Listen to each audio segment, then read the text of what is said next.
Hi, and welcome back to Reddit Confessions. If you've ever wondered what it feels like to watch your own marriage die in real time, not in a storm, but in a soft, slow-motion collapse, buckle in. Because the dinner table wasn't even cleared yet when she said it. The mashed potatoes were still warm. Her dad was still mid-sentence. Someone's fork clinked against a plate. And then, between sips of her overpriced wine, she just let it out. I regret every day with you. That was it. No emotion. No warning. No build-up. She didn't even glance at me when she said it. It was like she wasn't confessing something, she was just bored and finally saying what she always thought. Her mom gasped. Her brother snorted like it was a joke. Her aunt froze with a piece of bread halfway to her mouth. And me? I just stopped breathing for a second. You ever feel every person in a room suddenly become more interested in the space between you and your spouse than their own food? That strange hush, like the entire world is waiting to see if you'll cry, scream, or pretend you didn't hear it. I chose none of the above. Instead, I blinked. I nodded slowly, like I had just been handed the check at a diner I never wanted to eat at in the first place. And I said nothing. Because what do you even say to that? You can't fix it. You can't fight it. You just absorb it. The rest of the night was a blur. I don't remember the dessert. I don't remember the ride home. I only remember the silence in the car, her scrolling on her phone, laughing at something that wasn't me, while I sat beside her with my heart burning a hole in my chest. That night, I didn't sleep. She did. I lay next to her, staring at the ceiling like it was going to write me answers in the popcorn texture. Instead, it just reminded me how small I felt. How replaceable. How far gone we really were. At 3:46 a.m., I got out of bed. At 4:12, I packed a duffel bag. At 5:03, I closed the door behind me. No note. No confrontation. No, you hurt me monologue. Just absence. You see, I realized something while lying in that bed beside the woman who regretted me. If I was so easy to regret, maybe I'd be even easier to forget. So I left. And for the first time in 12 years, I didn't check my phone. I didn't leave a list of things that needed to be fixed. I didn't remind her to take her vitamins or pay the electric bill. I simply erased myself. And you know what happened the very next day? That's where this story gets unexpected. When she woke up that morning, I was already long gone. There was no coffee waiting. No glass of orange juice on the counter like I used to leave every Sunday. No morning playlist humming in the background. Just silence, and the sound of her own footsteps echoing through a house that suddenly felt too large. I imagined it clearly, the way she'd casually reach across the bed and feel the cold sheets. Her brow furrowing, more annoyed than worried. Then the shuffle into the kitchen, expecting something, anything, that showed I still existed there. But there was nothing. She checked the garage. My car wasn't there. She called my phone. Straight to voicemail. She texted me. Where are you? Are you seriously being dramatic? We need to talk. I didn't answer. I let her sit in the silence she created. After all, she was the one who said she regretted every day with me. So I gave her a day without me, and made sure she felt every second of it. Around noon, the text started sounding different. Not panicked. Not sad. Just strategic.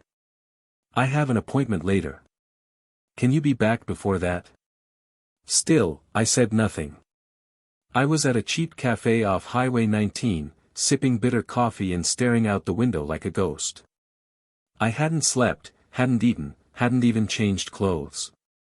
Just sat there, letting the world pass me by, watching the messages pile up like snow. And then, something snapped. At 3:42 p.m., she sent one line that changed the entire tone of everything. If you're trying to make me feel guilty, it's not going to work. There it was. No apology. No ownership. Just her usual deflection with a side of venom. Dana never took responsibility, she just redirected. If I was sad, I was too sensitive. If I was hurt, I was taking things the wrong way. If I distanced myself, I was playing games. But this time was different. Because I wasn't playing. I was done. I didn't text back. But I did something else. I logged into our shared calendar and deleted my name from every future plan, date nights, grocery runs, dentist appointments, even the oil change I had scheduled for her car. Everything gone. Then I logged into our budgeting app. Removed my account access. Cancelled my autopay for her subscriptions. And finally, I logged into our shared photo drive. And deleted every album I had created. Every trip. Every anniversary. Every Sunday afternoon selfie she begged me to take. Gone. She wanted a life without me. She was going to get it, digitally, financially, emotionally. One deletion at a time. But I didn't expect what came next. Because at 7:18 p.m., while I sat alone on that motel bed flipping through old receipts and trying not to cry, my phone buzzed again. Not a text. A photo. It was Dana. She was at a restaurant, with another man. Her wine glass raised. Her lips curled into a smug little smile. And the caption? Turns out freedom tastes better than guilt. I just stared at it. My hand went cold. My throat tightened. I actually said, out loud to no one, she didn't waste even a day. While I was mourning the death of our marriage, she was out celebrating it. And I hadn't even been gone 24 hours. I couldn't stop staring at that photo. Not because of what Dana was wearing. Not because of her smug grin. But because of the man sitting across from her. He wasn't holding her hand, but he was leaning just close enough to make it intimate. Like he'd done it before. And I recognized him. God, did I recognize him? You know that horrible, stomach-dropping feeling when you realize the villain in your story isn't some shadowy outsider, but someone you once trusted? Yeah. That. It was Jeremy. My coworker. Not just any coworker. He sat 3 desks down from me. Ate lunch with me every Tuesday. Borrowed my charger more times than I could count. And once, I swear I'm not making this up, cried in my car when his cat died. I bought him donuts the next day to cheer him up. And now he was sipping wine across from my wife, his hand grazing hers, while I was stuck in a motel room swallowing the last of my self-respect. I should have been furious. I should have felt rage. But instead, I felt replaced. Not just as a husband, but as a person. Like I was a puzzle piece someone quietly swapped out while I wasn't looking. It made sense, in a messed up way. Jeremy was everything I wasn't: loud, confident, spontaneous, the kind of guy who could make strangers laugh in grocery store lines. He once danced on a conference table during a company retreat karaoke night and still got promoted. Meanwhile, I stayed back to finish PowerPoints and triple-check budgets. And Dana, well, Dana had been drifting for a long time. I just didn't realize she'd already found somewhere to land. I sat there, phone in hand, trying to figure out how long this had been going on. Did she meet him at the office party? Had he been texting her behind my back while asking me for career advice? How many late work nights had I blindly believed? I opened our shared phone plan records. Looked at the call logs. There he was. Jeremy's number. Almost every day. Sometimes twice. Often around 11 p.m. I felt sick. And stupid. While I was fixing the broken sink, she was giggling under the covers with him. While I was writing her love notes she never read, he was probably sending her memes and shirtless photos with dumb jokes like, "Need a plumber?" I threw the phone across the room. It hit the wall with a dull smack and landed face down. It didn't crack, like even my technology refused to fall apart as dramatically as I had. And still, even after all that, I didn't call her. Not because I didn't want to, but because I knew what she'd say. She'd deny it. Or worse, she'd own it. With that smug, dead-in-the-eyes tone she'd developed over the past year. She'd say something like, "Well, you walked out, Forrest. What did you expect me to do, sit in silence?" Yes. Actually. That's exactly what I expected. Just one day of silence. Not a date with my coworker. I curled up on that stiff motel bed, a grown man hugging his knees, telling myself not to cry even though no one was watching. It's funny how shame still sticks, even when you're totally alone. By midnight, I started typing an email. Not to her. To HR. I knew it was childish. I knew it made me look bitter. But in that moment, I wanted him to squirm. I wanted someone to know what he did, what they did. But before I hit send, something else happened. My phone buzzed again. Another photo. Another message. This time, no words. Just Dana. Smiling in my hoodie. In our living room.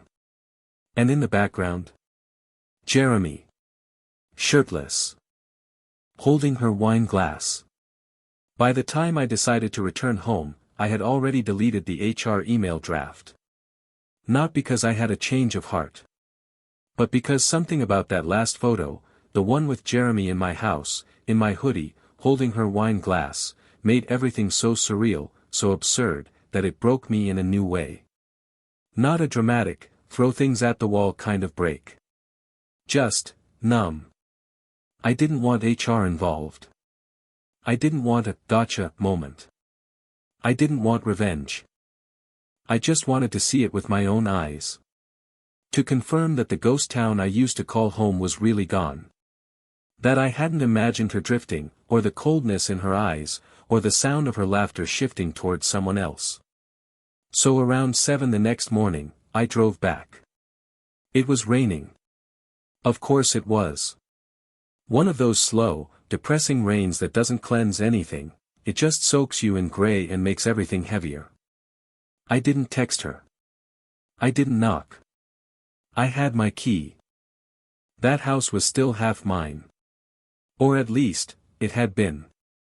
I opened the front door slowly, expecting chaos. Or confrontation. Or maybe even silence. But what I walked into?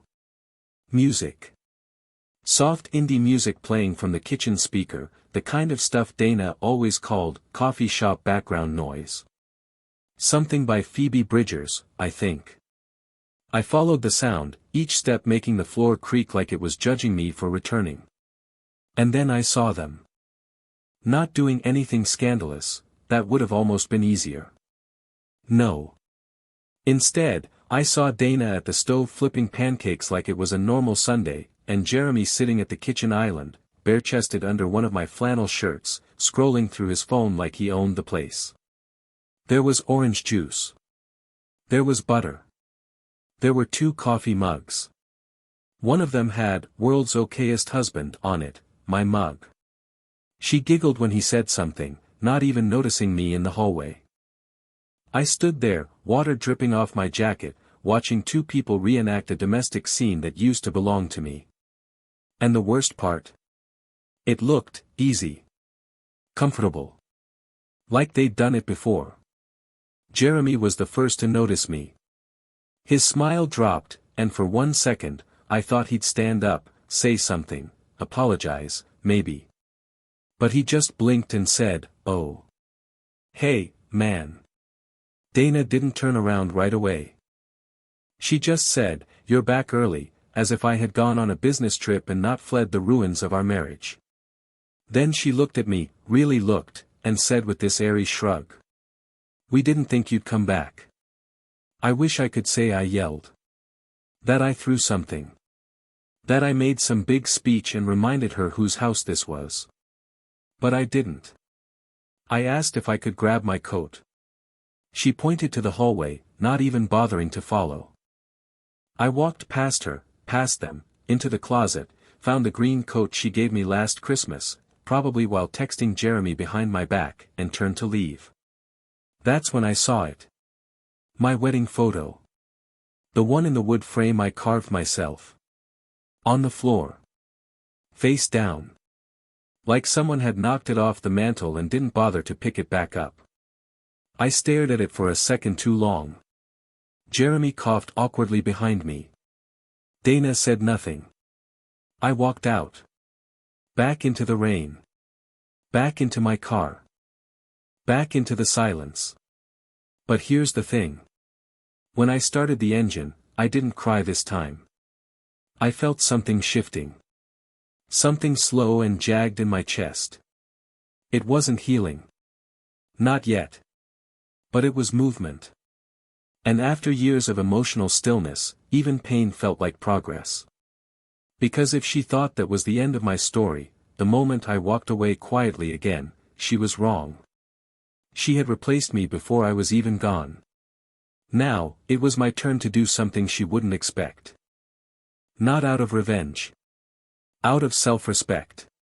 2 days passed after I left the house without a single word from Dana. Not a call.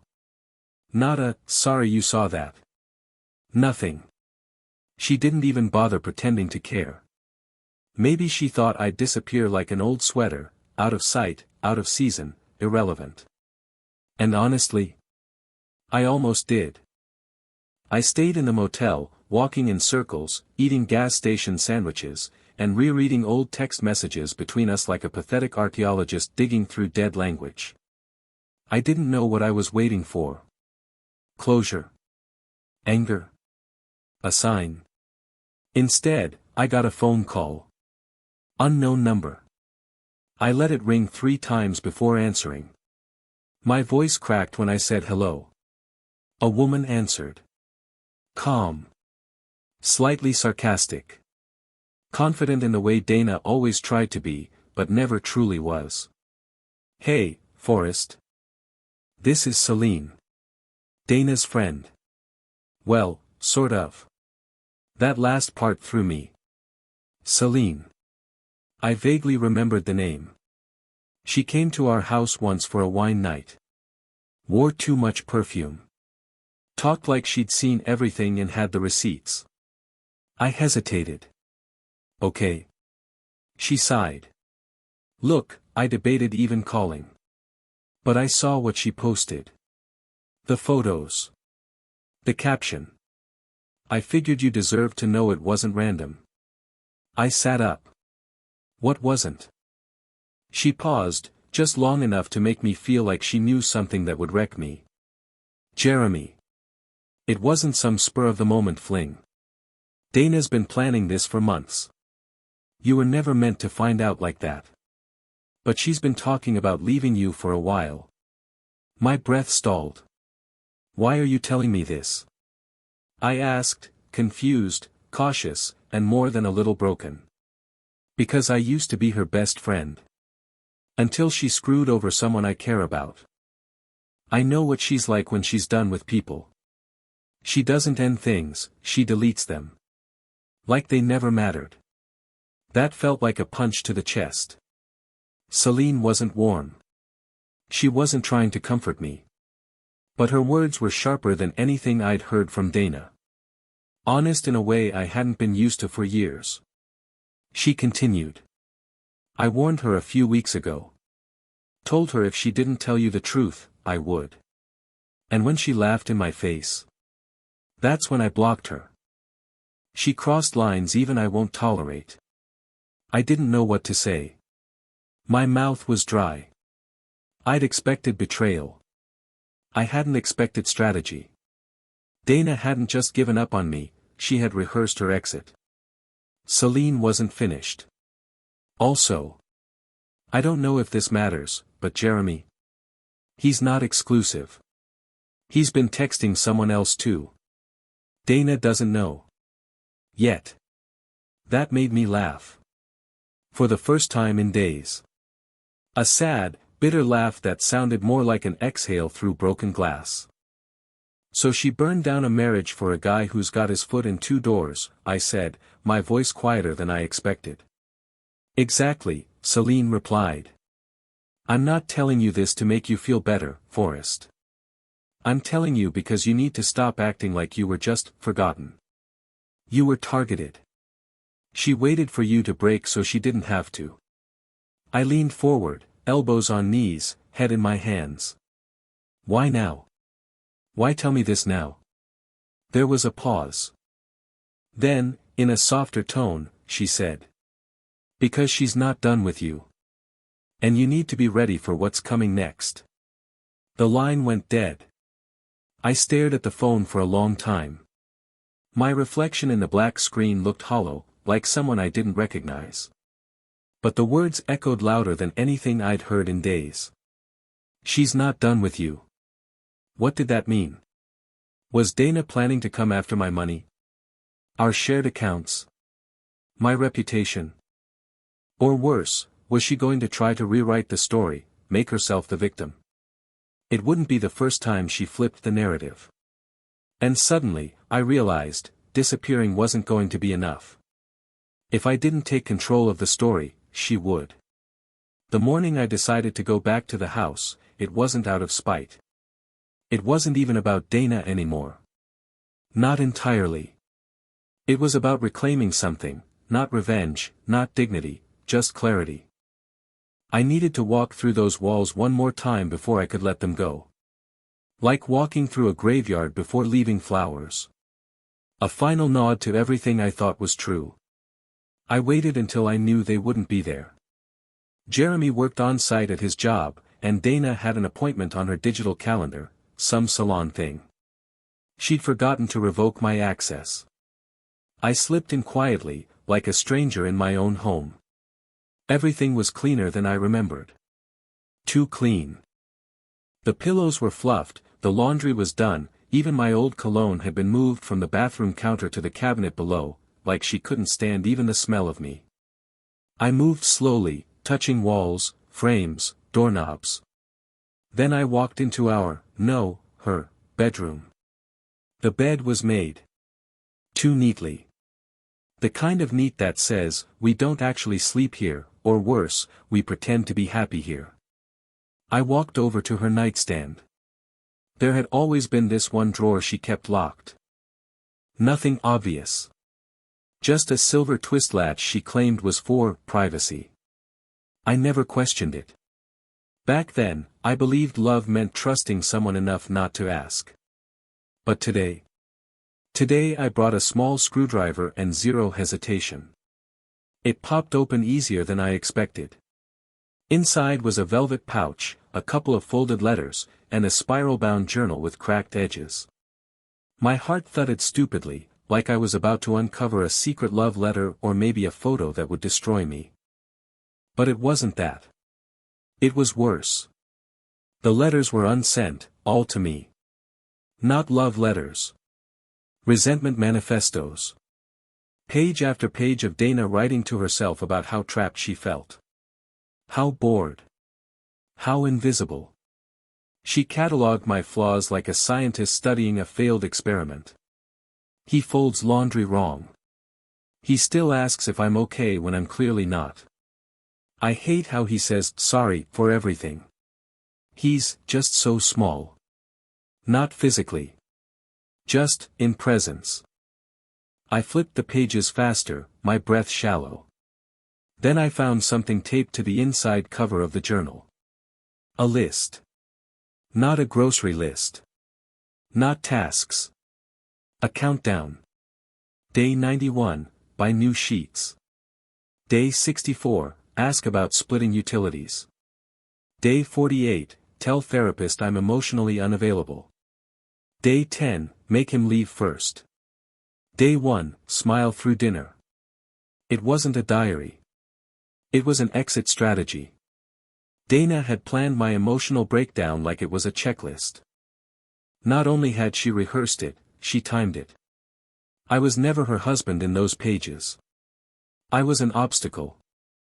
And it hit me, she didn't just want to be rid of me. She wanted to win. Even her silence the day I left wasn't shock. It was strategy. She'd counted on it. She wanted me to go so she could tell everyone I abandoned her. That's when I noticed something else, another envelope tucked under the pouch. Receipts. Hotel rooms. One dated 3 months before the family dinner. Different town. Same guest name. Jeremy. They hadn't just started. They weren't just sloppy. They were established. While I was pouring my heart into holding our marriage together, they were sneaking out of town and laughing behind locked doors. I sat on the edge of the bed, holding the pouch, the journal, the ugly truth. My hands shook, not from anger, from how stupid I felt. But even in all of that, one thing clicked. Dana had miscalculated something. Something huge. She thought I'd break and disappear. That I'd shut down, fall apart, and leave quietly, just like she planned. But plans fall apart when someone stops following the script. And I was done being predictable. I didn't storm out of that house. No door slamming, no shouting, no dramatic declaration of war. I simply walked out, with the journal tucked in my coat and the pouch in my pocket.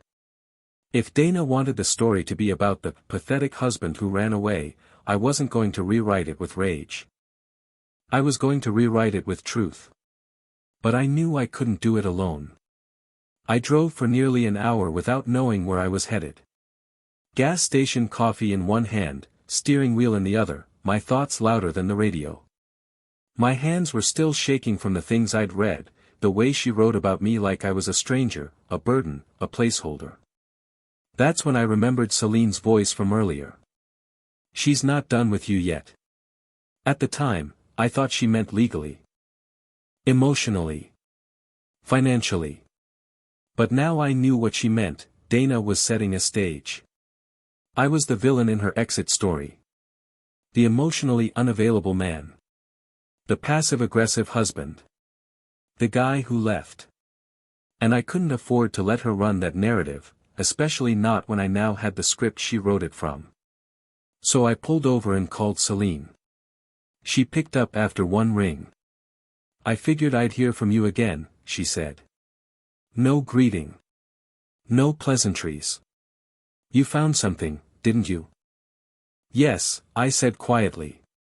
And I don't know what to do with it. She paused, like she was choosing her words carefully.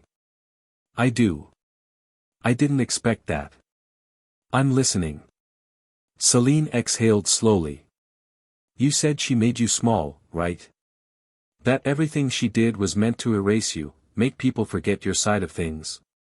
Yes. Then don't fight her directly. Don't scream. Don't burn it down. Just, show people who she really is. I blinked. How? That journal, she said. You scanned it yet? I hadn't. You should, she continued. But don't leak it. Don't post it. That'll backfire. Instead, send it to the one person she's trying hardest to manipulate. I knew immediately who she meant. Her mother. Dana's mother had always treated me with this strange mix of politeness and distance, like she approved of me on paper, but never really trusted me with her daughter's heart. I used to think it was a generational thing. Now I realized it was probably because Dana had been poisoning that well for years.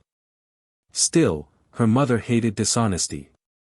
I once saw her cut off her own cousin over a lie about a borrowed necklace. She won't believe me, I said flatly. She won't need to, Celine replied. She'll believe Dana's words. Especially when they're in Dana's handwriting. That night, I scanned every single page of the journal. I didn't even flinch when I read the parts that shredded my self-worth. I wanted to. But there was something oddly healing about facing it all head-on, like staring into a mirror after weeks of hiding from your own reflection. I compiled the files. I drafted the email.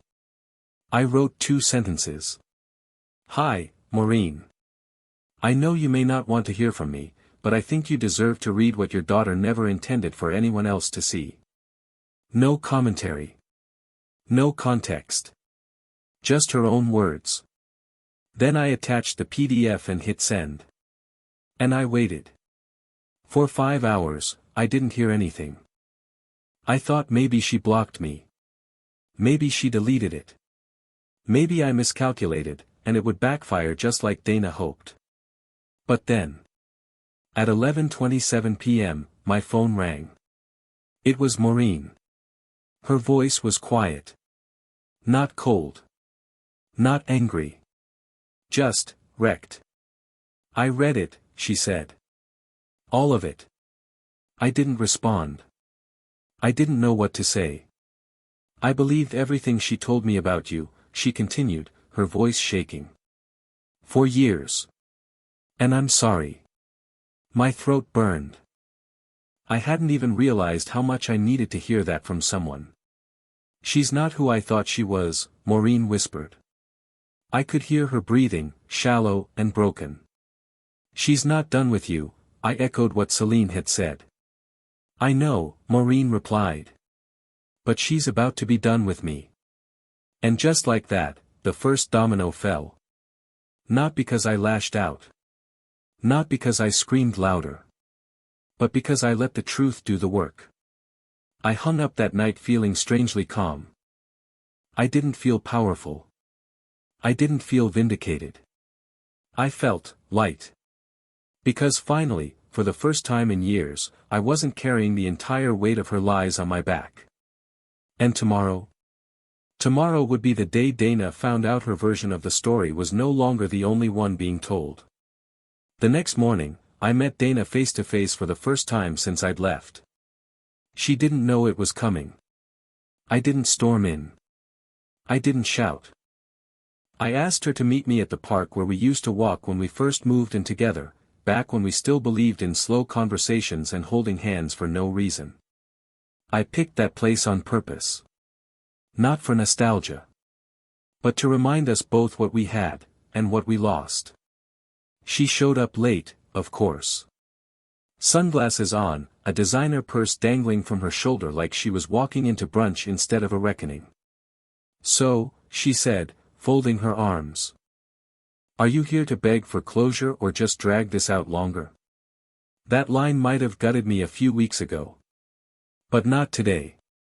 I stayed seated on the bench, hands calm in my lap. No, I said. I'm here to let you go. Her posture shifted, just slightly. She didn't expect that. Dana thrived on control, on staying one move ahead. But this was a move she hadn't scripted. You're not going to ask questions, she said, confused. I already have the answers, I replied. I saw the journal. The lists. The receipts. I know Jeremy wasn't a mistake, he was the plan. And I know I was never going to win, because you wrote the ending before I even knew we were in the final chapter. Her jaw tensed. I stood up slowly, reached into my pocket, and handed her the velvet pouch. I'm not keeping anything that belongs to you. Not even your secrets. She took it cautiously, like it might explode.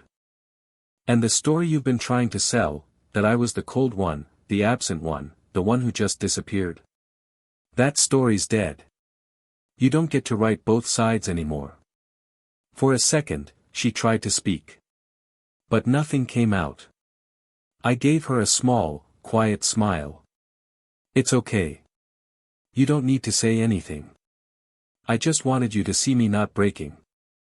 She took off her sunglasses then, maybe hoping it would let her regain some control of the moment. But I was already walking away. I didn't look back. I didn't need to. Because I wasn't leaving in defeat, I was finally walking forward. It's been 6 weeks. I got my own place. Small, quiet, mine.